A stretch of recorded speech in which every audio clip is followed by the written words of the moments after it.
Whoa, 3 videos in one day? I know, I must be crazy, but I'm doing this for a reason. My views are extremely low. We're in that, time of the year where content for Transformers is scarce.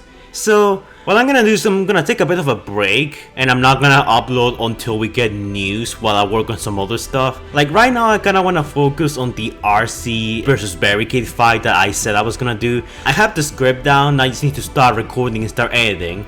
I already know how it's gonna go and I already know who wins. So yeah, I kinda wanna focus on that and get the hype train going for that. That's like gonna be my next big project at the moment. And I'm still gonna be working on the fanfiction, from time to time. Every Friday I'm gonna upload a new chapter. But the point is, after this video, expect to hear from me a little less. Cause I kinda wanna break too. And also the views I've been getting with my latest videos haven't been the best, so maybe it's best if I take a break from YouTube for a little bit. But anyways, to end like the day off, I'm talking about a deleted character from Revenge of the Fallen.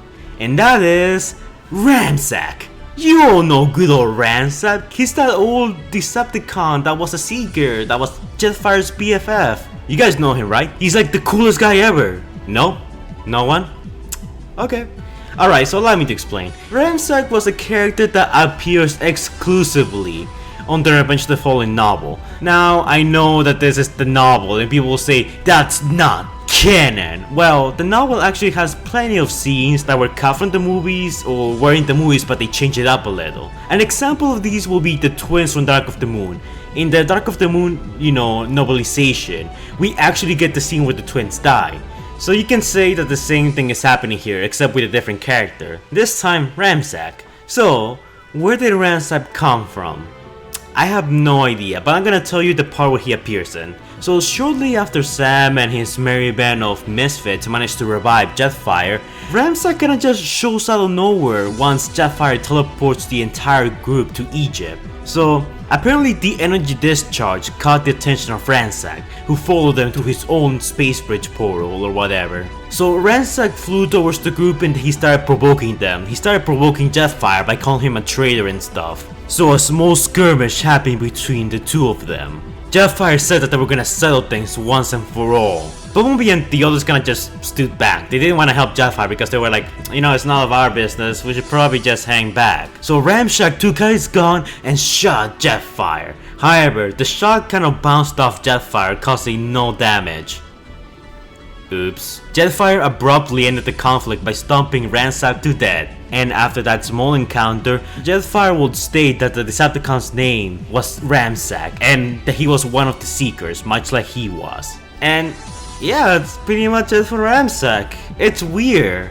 I mean, this scene seems to be, mostly here for comedic effect. And it's the type of comedic effect you would expect from Michael Bay. Oh, this Transformer shows up, but whoops, he's down. Kinda reminds me of Lieutenant from The Lat Knight. Looks like they reused this character for The Lat Knight. Wow, I never noticed that before. That's actually kinda interesting, I like that. But yeah, Ramsack dies in the most unceremonious way ever. Now the question is this canon? Well, as far as the movie goes, no, but this is canon in the way that the twins died in Dark of the Moon. Like, we know that by the time of Dark of the Moon, the twins are dead, but we don't see them in the movie besides that small cameo they have. The comics reveal how they die. And the novel here is basically the same thing. We don't get to see Ramsack in the movie, but this is pretty much where his story ends. And considering that this guy has an actual toy and he even appears in the novel, does lead us to believe that this guy was supposed to actually appear in the movie, but he was ultimately cut from the film. Heck, there's even concept art of him, which, wow. Now, while this guy does appear out of nowhere, judging by his design, it is very likely that he was one of the airplanes that were at the museum when Sam revived Jetfire. Maybe something happened with the Allspark and the Allspark hit another, hit another vehicle and that kinda just woke up Ramsack or whatever. And then, Ramsack saw what was happening, he followed him to Egypt and then he got killed by Jetfire. That's about it. Either that or Ramsack was just kind of wandering the world until, he found Jetfire by just mere coincidence. It's all kinda weird, but it's interesting to see that this character got cut from the film. I'm not a big fan of his design. It's one of those Bay Boomer designs that looks I really don't like it that much.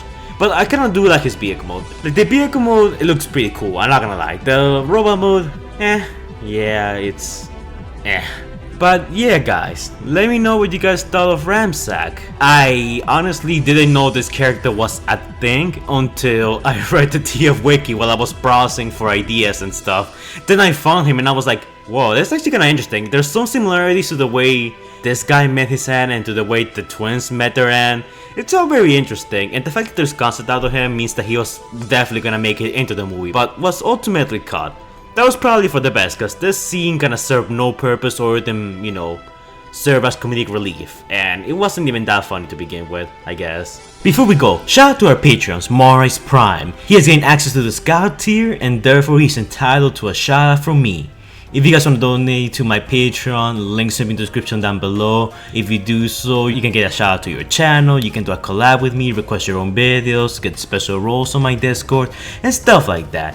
Thank you Morris Prime for donating, and shout out to his channel. Link to it is going to be in the description down below as always, and go check him out, he needs all the help he can get. And if you want to shout out yourself, all you need to do is donate to my Patreon. So yeah, it's a pretty good deal, but keep in mind we don't force anyone. So yeah, tell me about this guy guys, isn't this guy just the coolest? Also, would you guys have liked to see this scene play out in the movies, or do you think it was for the best that it was cut from the film? You guys already know my opinion, and now of course I want to hear your opinion. Let me know in the comments down below, and I'll see you guys as soon as the Barry Kid vs RC video is ready. Hopefully before next Friday. That's like the next big project that I'm gonna work on, so you know, stay tuned for that. Anyways guys, like, comment, and subscribe. And the Fire Brothers, going on a break. Until we see each other again, guys. Bye.